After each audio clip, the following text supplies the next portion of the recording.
G'day, how's going? Here are some exercises for lower back pain relief. It's a very comprehensive list. Not all of these exercises will benefit each individual. You might have to pick and choose some. So it's really important you consult with your health practitioner so as you know which ones are good for you and which ones aren't. But I'll try as we go along to explain to you what scenarios would be good for which particular back problems. So the first one is when people are suffering back pain, often all you want to do is find a position of relief. You might be at home and it's inconvenient for you to get somewhere where you can get some relief. You just have to be at home doing something.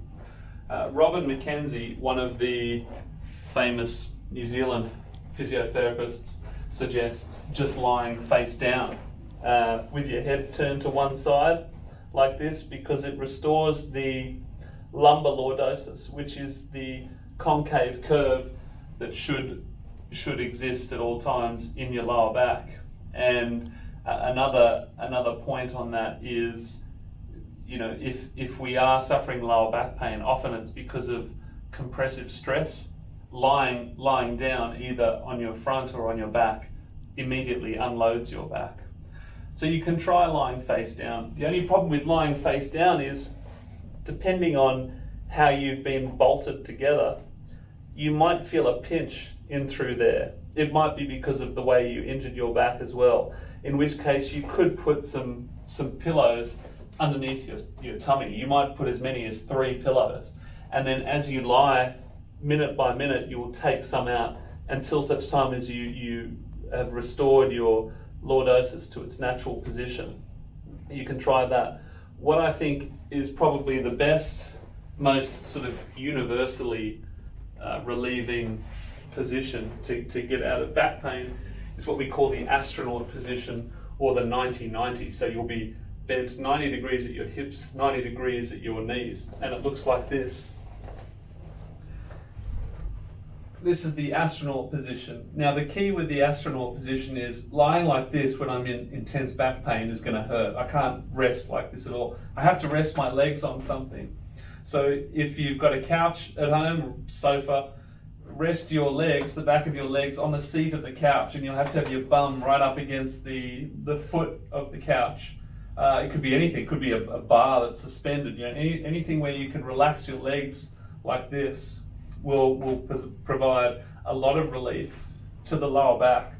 The reason it does it is because you essentially you unload your lower back from the pelvis. So if you're, as I sort of do this, I'm flexing my pelvis, thereby opening up the posterior aspect of my lower back, which is very decompressing and very comfortable.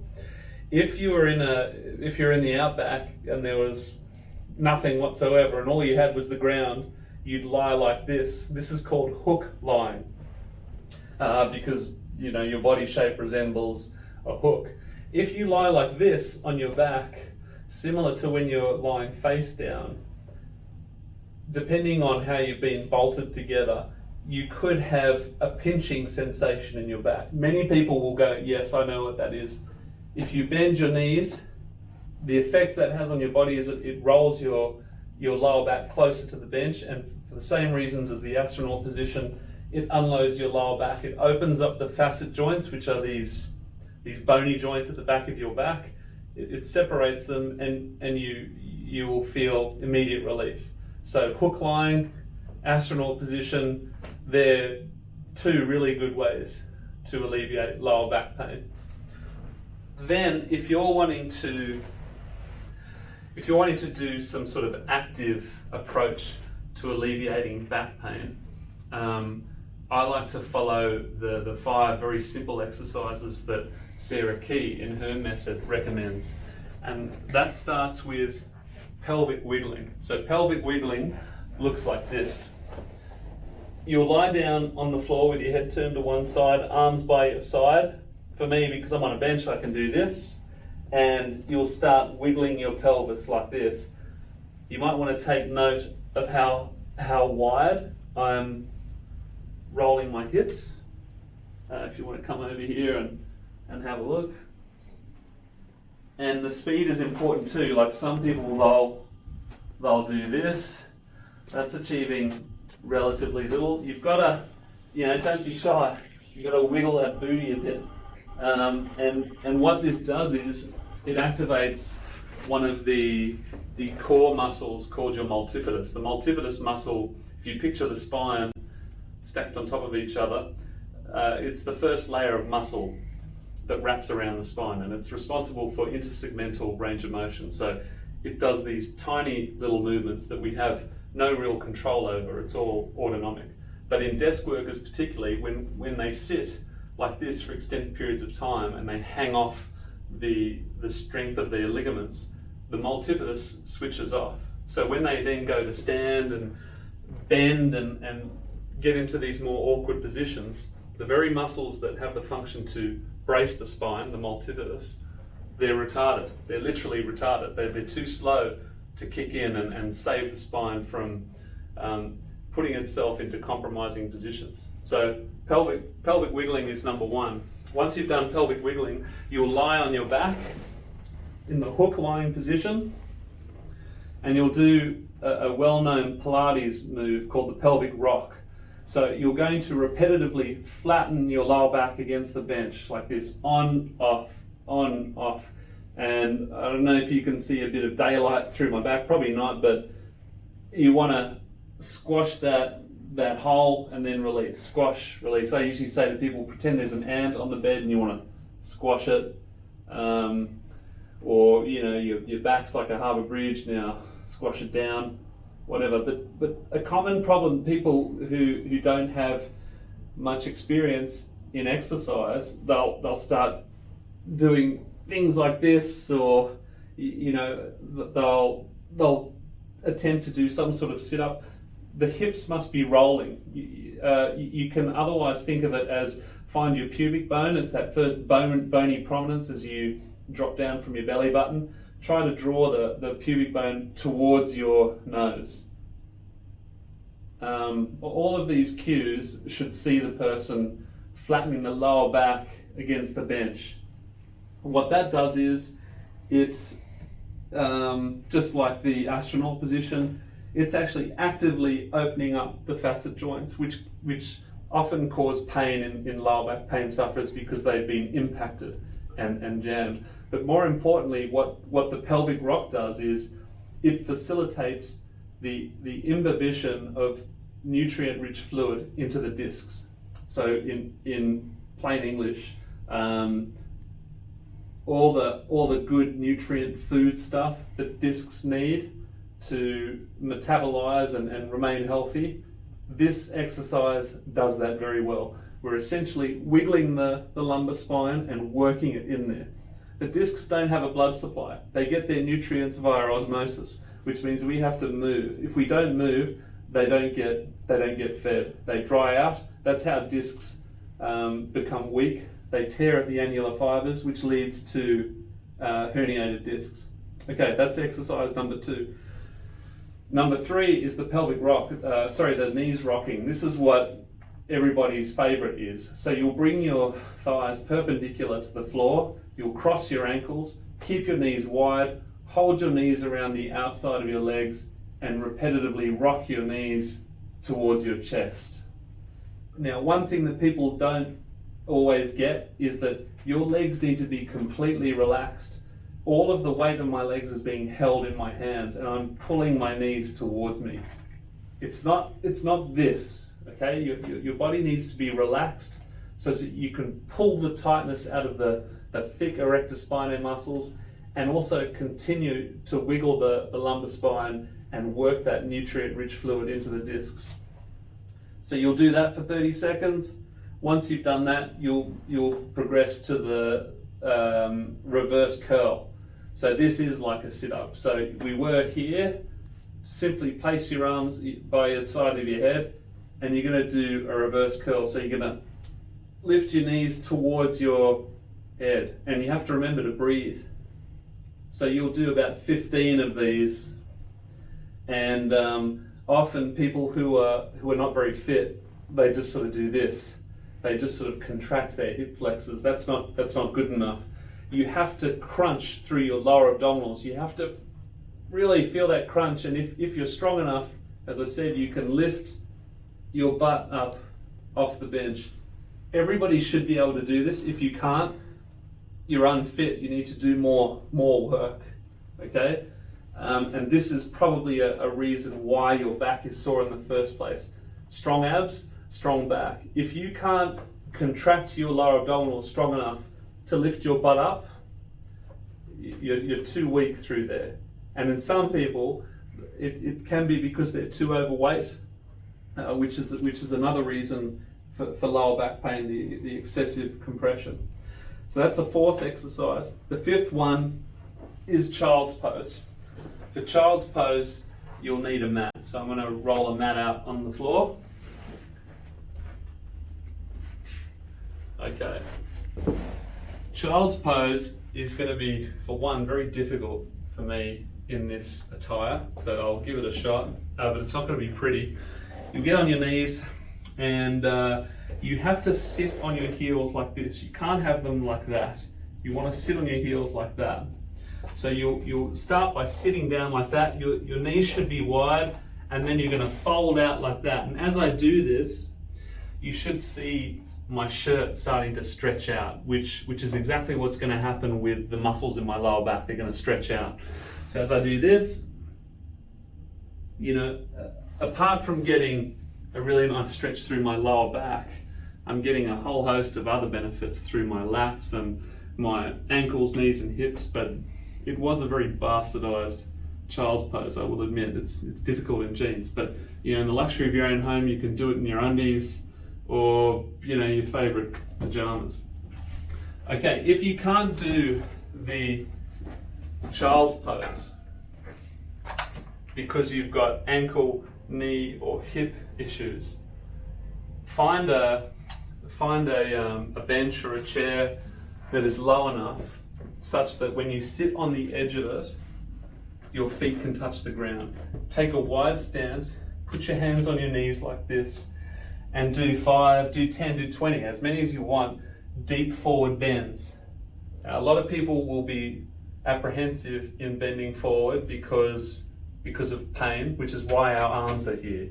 Don't be doing this, okay? Your hands are here to support you, and you should be able to do this without there being pain. If there is a bit of pain, just modify it. Just work up to doing a deep forward bend. But as I bend forward through here, you should be able to see my shirt is starting to sort of stretch out a bit. The same will be happening with all of the structures in your lower back. They'll be lengthening. And that's what we're trying to do. Often people with lower back pain, they can't bend forward. We're trying to restore the bending forward range of motion. Once we've done that, we should be nice and warm. And if you stand up and walk around, most people report back as feeling a lot lighter. But there is one more exercise you can do that is hugely beneficial. And this is, in my opinion, the most effective exercise one can do for decompressing the spine. A lot of people will talk about hanging. They're like, oh, Tom, is hanging good to decompress? I don't think it's that great. And it's because in order to hang, you have to engage the forearm muscles so that you can close your grip around the bar. And in order to remain in that position, you have to activate your lats amongst a whole host of other muscles so that you can, not pull your shoulders out of their socket. And the lats, they connect into the thoracolumbar fascia, which essentially means that so long as we're hanging with a gripped, handheld position, our lower back is effectively not going to decompress because the engaging lats through the thoracolumbar fascia is going to prevent the lumbar spine from truly experiencing traction. You can get a little bit, and anybody who feels like they do get relief from it, go ahead and do it. If I'm hanging, what I'll tend to do is I'll bend my knees up and I'll sort of wiggle left and right to try and corkscrew the weight of my pelvis down away from my lumbar spine. I need to do that because in my body I'm quite lordotic. I have a little bit of a sway back. Some people are much straighter, but when I'm hanging with my long legs, they sort of trail behind me. So I don't really get much decompression through my lower back. I have to sort of tuck and either keep my legs long and forward or bring them up. And that's why I bring them up. So depending on your body type, if you're going to attempt hanging as a means to decompress your spine, you're going to have to play around with where your legs are. There are also inversion tables. Personally, I don't like inversion tables. I don't like the thought of being held upside down with blood rushing to my head. I've tried it and it freaked me out more than it did relieve my lower back pain. The best, as I've said, is the back block exercise. So this back block is 7 centimeters by 14 centimeters by 28. 7 by 14 by 28, that's easy to remember. If you had one that was 8 by 15 by 30, that would be fine. A yoga block, if it was the last thing left on the planet, perfect. But I don't think they're that great because typically yoga blocks are a little thin. If you're a more petite individual, it might actually work even better than something like this. But for a bigger guy like me, I need something that's going to span the width of my backside. Otherwise, it's going to be uncomfortable. So for the back block, you'll lie on your back and you'll start in the hook lying position, and you want to position the block across the length of your sacrum. Your sacrum is the triangular bone that rests at the base of your spine. You can find it, I'll show you. You can find it by locating the dimples in your spine. If you put your fingers on your lower back, you can hook into these dimples. That's called your PSIS. It's basically where the bottom 2 joints of your back are. Just below there is your sacrum. Okay, on guys, it's about where they wear their belt. You would position the block there. So I'm going to get into that position. Hook lying position. I'll lift my butt up, find that area. It might take a bit of an adjustment, and then this is how you do the exercise. Oops. Raise your arm one at a time to rest on the floor above you, and then extend your legs one at a time to rest on the floor. So you'll feel very exposed and perhaps even a bit vulnerable. Now, this exercise can be very touch and go for people. It can be quite painful at first, in which case you should probably stop it. But challenge yourself to stick with it for a little bit, because remember, your back isn't actually very used to being decompressed or tractioned. It's not a force it experiences, it's used to being compressed. And this is what's happening here. We've elevated our pelvis to a degree whereby there's a downward gradient from the pelvis to the head and from the pelvis to the feet. And that's how you set up this pulling apart sensation. As we allow ourselves to relax into this position, we're opening up the discs, allowing that nutrient-rich fluid to flow inside.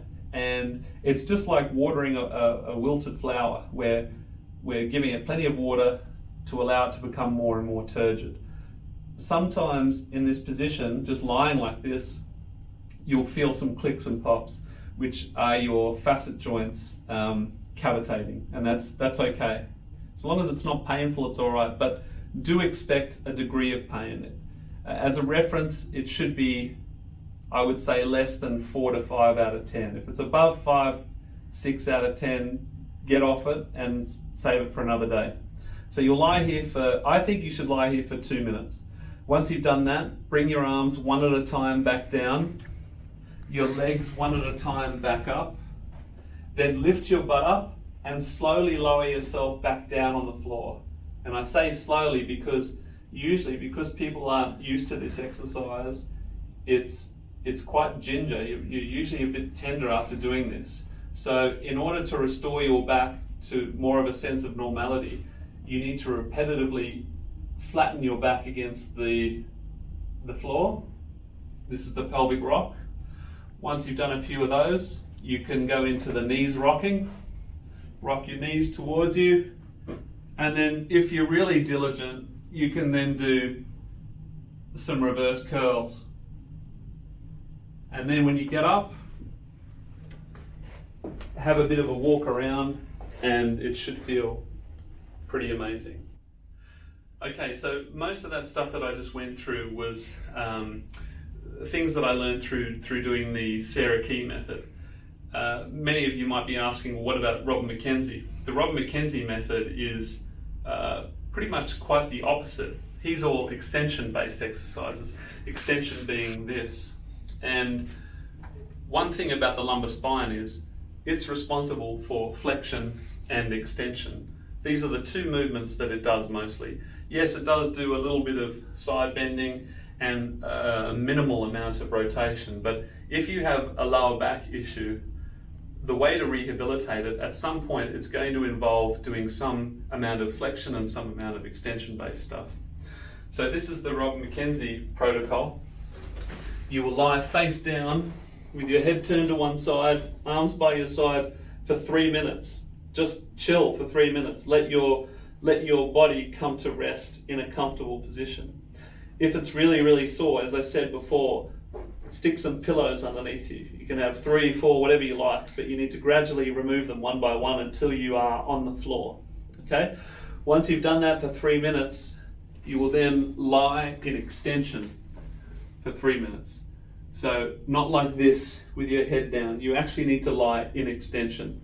Extend your back by pressing through your elbows, coming out of your shoulders and looking up like a sphinx.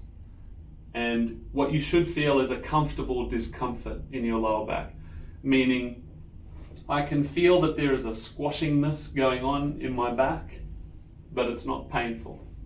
It's not so uncomfortable that I can't lie here for the next 3 minutes, which is what I have to do. And it's thought that through doing this, if you picture your tissues in the lower back as being like lumps of clay, you'll be molding them back into their pathways, their pathways of movement, meaning extension. And then you'll come out after 3 minutes, and that's when you graduate to the lazy push-ups. So again, I'll be doing this on the floor normally, but you'll place your hands here. Now what a lot of people do is they have their elbows out. You need to keep your elbows in and use the triceps. And you're going to push up and then down and then up and down. You should be keeping your pelvis on the ground, okay? Mine probably comes off a little bit, so long as I feel the extension occurring in my back. If it's really, really sore and you can't get up there, just do this. The advantage of doing it on a treatment bench is I can have my arms lower and I can push up to extension, but doing so through a lesser range of motion. But ideally, this is how you would do it. Okay, so some people will only prescribe you the McKenzie range. I tend to do a mix because of what I was saying before. The lumbar spine needs to flex and extend, but it depends on what's going on for the patient. You might have a posterior located herniation. You might have an anterior one. It might be to the side.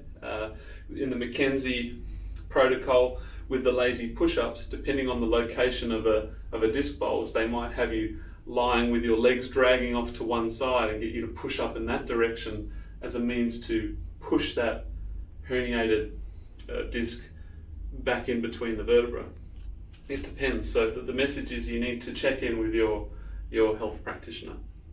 There are some variations of the pelvic wiggling and the pelvic rock, which you can find out more through other posts I've written. But if you want to go back to the Sarah Key method exercises, the pelvic wiggling, the pelvic rock, the knees rocking, the reverse curl, and finally the child's pose, click the link below where I have me explaining just those exercises in a much more concise format.